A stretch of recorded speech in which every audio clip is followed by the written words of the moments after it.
इस वीडियो में हम दूरी और विस्थापन के बारे में डिटेल में समझेंगे। तो सबसे पहले हम दूरी का जो परिभाषा है उसको देख लेते हैं। दूरी का जो परिभाषा इस प्रकार है, किसी गतिशील वस्तु द्वारा एक बिंदु से दूसरे बिंदु तक तय की गई कुल लंबाई को उस वस्तु की दूरी कहते हैं। अर्थात किसी वस्तु या व्यक्ति द्वारा चली गई कुल मार्ग की लंबाई को दूरी या डिस्टेंस कहते हैं। तो यहाँ पर एक इंसान है जो बिंदु ए में खड़ा है, इसका प्रारंभिक स्थान है, और यहाँ से ये इंसान यहाँ से चलना प्रारंभ करेगा, यहाँ से इस तरीके से बी बिंदु तक यहाँ पर पहुँचेगा। लेकिन इसकी जो पाथ है वो अलग अलग डायरेक्शन में होते हुए ये बी तक जाता है। तो इसकी जो लंबाई है, ये चली गई पथ की लंबाई है, इसी को हम डिस्टेंस कहेंगे। तो ये बात हमें समझ में आ गई है कि दूरी क्या होता है, यानी इसके द्वारा जो चली गई दूरी होगी उसकी लंबाई, यानी ये पथ लंबाई ही हमारा दूरी होगा। अब हम विस्थापन समझेंगे। यहाँ पर विस्थापन का परिभाषा दिया गया है, किसी गतिशील वस्तु या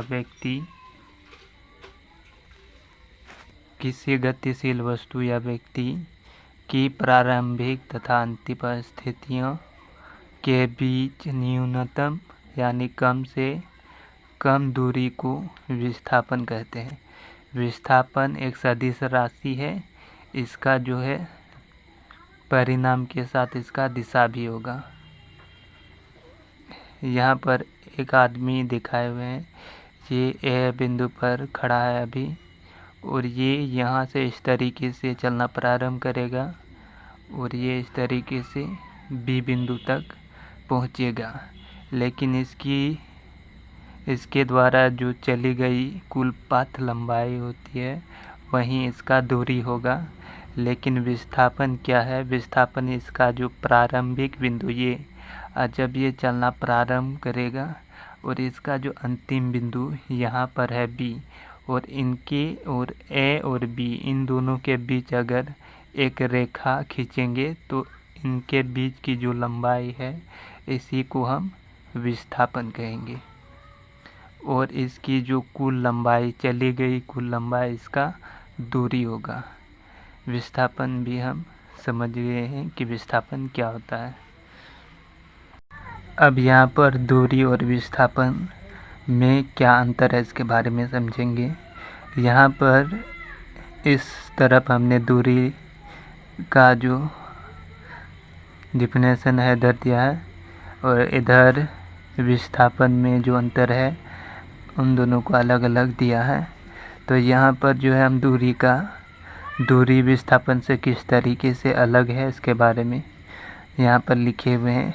यहाँ पर जो है दूरी जो है इसका मान पथ पर निर्भर है, यानी यहाँ से कोई वस्तु चलना प्रारंभ करेगा और बी बिंदु तक पहुँचेगा, तब यहाँ पर जो है इसका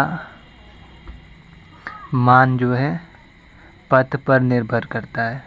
यानी दूरी, जितना ये दूरी तय करेगा उतना ही इसका मान रहेगा, यानी इसका जो है परिणाम होगा। जितना दूरी तय करेगा उतना ही परिणाम होगा। लेकिन यहाँ पर विस्थापन जो है इसका मान वस्तु के प्रारंभिक और अंतिम बिंदुओं पर निर्भर करता है। लेकिन विस्थापन जो होता है यह किसी भी तरीके से बी बिंदु तक पहुँचा हो, लेकिन इसका जो विस्थापन का जो मान होगा, दूरी होगा, वो प्रारंभिक और अंतिम बिंदु के बीच का जो दूरी है उसी पर डिपेंड करेगा विस्थापन कितना है। यानी ए बिंदु, प्रारंभिक बिंदु और अंतिम बिंदु, इनके बीच की जो लंबाई है इसी को हम विस्थापन कहेंगे। और यहाँ पर जो है यह एक सदिश है, यह एक अदिश है, और यहाँ पर ये एक सदिश राशि है। तो यहाँ पर जो है इसका जो दूरी ए और बी के बीच की दूरी ज़्यादा है, लेकिन इसकी जो दिशा है अलग अलग है, यानी इसके हर बिंदु या दूरी पर डिस्टेंस पर इसका जो दिशा है वो अलग अलग है। इसीलिए इसका जो राशि है वो अदिश राशि है। और यहाँ पर जो है यहाँ पर विस्थापन जो है एक सदिश राशि है, क्योंकि इसका जो विस्थापन होता है एक सीधी लाइन में होता है और इसका दिशा एक ही होता है, इसीलिए इसे सदिश राशि कहा गया है। जैसे कि यहाँ ए बिंदु से वस्तु बी तक जाता है तो इसकी दूरी को नहीं देखा जाता है, इसकी जो दूरी है वो ए और बी बिंदु के बीच की दूरी को देखा जाता है, यानी सीधी यानी मिलाने वाली रेखा की जो लंबाई होगा वहीं इसका विस्थापन होगा और इसका दिशा भी एक ही है। और इसका भी सेम इसी तरीके से है, या किसी भी तरीके से बी बिंदु तक क्यों ना पहुंचा हो, लेकिन इसका जो विस्थापन है वो एक ही लाइन में होता है। जब हम ए और प्रारंभिक बिंदु और अंतिम बिंदु को मिलाएंगे तो हमें सीधी रेखा प्राप्त होगा, और सीधी रेखा होने की वजह से इसकी दिशा भी एक होगा, या इधर या तो पूर्व होगा तो इधर पश्चिम होगा, अगर इधर उत्तर होगा तो इधर दक्षिण होगा, क्योंकि इसका जो दिशा है एक ही है, इसीलिए इसको सदिश राशि कहा गया है। यहाँ पर दूरी जो है सदैव अशून्य संख्या ही होता है। अगर यहाँ इसकी बात करें तो दूरी जो है सदैव अशून्य संख्या इसलिए है क्योंकि यहाँ पर प्रारंभिक बिंदु से जब वस्तु चलना प्रारंभ करेगा तो कुछ ना कुछ दूरी तय ही करेगा, इसीलिए इसको जो है अशून्य संख्या बताया जाता है। क्योंकि इसका दूरी होगा तो इसका जो कुछ नंबर होगा या वैल्यू होगा तो ये शून्य नहीं हो सकता, दूरी है तो इसका जो है कुछ लंबाई भी होगा। और यहाँ पर जो है विस्थापन जो है शून्य भी हो सकता है, धनात्मक भी हो सकता है और ऋणात्मक भी हो सकता है। कैसे, यहाँ से जब वस्तु ए बिंदु से यहाँ से चलना प्रारंभ करेगा और यहाँ से घूमते हुए फिर से ये लास्ट बिंदु ए पर ही यानी अंतिम बिंदु ए पर ही जाके ख़त्म होता है। यहाँ पर जो है दूरी तो इसने इतना तय किया है, लेकिन इसके बीच की जो विस्थापन है वो शून्य है। और यहाँ पर जो है यहाँ ए बिंदु से अगर चलना प्रारंभ करता है बी बिंदु तक, और जब हम ए और बी बिंदु के बीच एक रेखा खींचते हैं तो इसकी लंबाई धनात्मक में होती है। ठीक इसी तरीके से भी ऋणात्मक में भी कुछ नंबर होते हैं। यहाँ पर दिया गया है कि यदि वस्तु का विस्थापन शून्य होगा तो दूरी शून्य हो भी सकता है और नहीं भी। तो यहाँ पर जो है हमारा विस्थापन यहाँ पर शून्य है, लेकिन इसका दूरी जो है यहीं पर इसका स्टार्टिंग पॉइंट है, और यहाँ से गति करते हुए वस्तु यहाँ स्टार्टिंग पॉइंट पर ही हमारा एंड पॉइंट आ रहा है, जिससे कि यहाँ पर ये बता रहा है कि यहाँ जो है ए और बी के बीच जो विस्थापन है वो शून्य है, लेकिन इसके बीच की दूरी वो ज़्यादा है, यानी विस्थापन से ज़्यादा है। यहाँ पर जो है विस्थापन शून्य होता है, लेकिन यहाँ पर दूरी में कुछ वैल्यू ज़रूर होगा।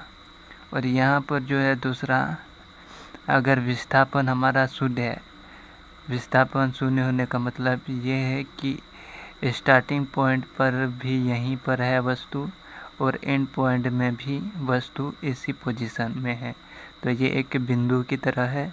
तो यहाँ पर जो है हमारा विस्थापन शून्य है, लेकिन यहाँ पर तो दूरी भी शून्य हो गया है, यानी यहाँ पर कोई दूरी नहीं है। लेकिन यहाँ पर हमारा विस्थापन तो शून्य है, लेकिन यहाँ पर कुछ दूरी तय करके जो है बी तक आया है, लेकिन यहाँ पर हमारा जो विस्थापन और दूरी दोनों शून्य है। और यहाँ पर जो है दूरी शून्य होने पर उसका विस्थापन शून्य ही होता है। अगर यहाँ पर देखें तो अगर हमारा दूरी जो है शून्य है, यानी स्टार्टिंग पॉइंट भी यहीं पर है और एंड पॉइंट भी यहीं पर है, तो यहाँ पर जो है हमारा दूरी बिल्कुल शून्य है। तो इन दोनों के बीच जो डिस्टेंस रहेगा, दूरी होगा ए और बी के बीच, वो भी शून्य हो जाएगा। तो यहाँ पर यह सिद्ध होता है कि दूरी शून्य होने पर भी उसका विस्थापन शून्य है। अब यहाँ पर बात करेंगे इसका मान विस्थापन के बराबर या उससे बड़ा होता है। यहाँ पर जो है दूरी जो है विस्थापन से बड़ा ही होता है या बराबर होता है। जो हमारा दूरी होता है, यहाँ पर जो है देख सकते हैं, यहाँ पर स्टार्टिंग पॉइंट यहाँ पर है और यहाँ पर हमारा एंड पॉइंट है। तो यहाँ पर जो है इन दोनों के बीच की दूरी, यानी कोई वस्तु अगर यहाँ से चलना प्रारंभ करता है तो वो बी तक सीधी रेखा में आ रहा है। तो यहाँ पर इसके बीच की दूरी और ए और बी के बीच की जो दूरी को एंड पॉइंट और स्टार्टिंग पॉइंट को मिलाएंगे तो वहीं सेम प्राप्त होगा, यानी यहाँ पर भी दूरी भी वही है और विस्थापन भी सेम है। तो यहाँ पर दोनों बराबर है। लेकिन यहाँ पर जो है दोस्तों, यहाँ स्टार्टिंग पॉइंट से वस्तु इस तरीके से अलग अलग डायरेक्शन में गति करते हुए बी तक पहुँचता है। तो यहाँ पर जो है हमारा पथ की जो लंबाई है वो बढ़ जाता है, लेकिन यहाँ पर जो है स्टार्टिंग पॉइंट और यहाँ पर एंड पॉइंट के बीच की अगर लंबाई देखें तो यहाँ पर जो विस्थापन जो है पथ की लंबाई से छोटा है। तो यही इसमें कहा गया है इसका मान विस्थापन के बराबर या उससे बड़ा है। यहाँ जो है विस्थापन से हमारा दूरी बड़ा है और यहाँ पर जो है विस्थापन के बराबर ही हमारा दूरी भी है। और यहाँ पर जो है विस्थापन वाले साइड में हम देखेंगे इसका मान जो है दूरी के बराबर या उससे छोटा हो सकता है। यहाँ पर जो है विस्थापन का मान जो है दूरी के बराबर हो सकता है, यानी इसके अपोजिट यहाँ पर भी है और एक समान सा है। यहाँ पर जो है हमारा विस्थापन भी वही है और दूरी भी सेम है। तो यहाँ पर जो है इसका मान बराबर है, यानी विस्थापन भी वही है और दूरी भी सेम है। और यहाँ पर जो है ए बिंदु से बी बिंदु तक जब हम पहुँचते हैं तो हमें ज़्यादा डिस्टेंस हमें तय करना पड़ता है। लेकिन अगर हम एंड पॉइंट और स्टार्टिंग पॉइंट को अगर मिला दिया जाए तो इसके बीच की जो लंबाई नापेंगे तो ये दूरी से कम ही रहेगा या विस्थापन दूरी के बराबर हो सकता है। यही दो कंडीशन विस्थापन का पॉसिबल है और यहाँ पर जो है दूरी का यही दो कंडीशन पॉसिबल है।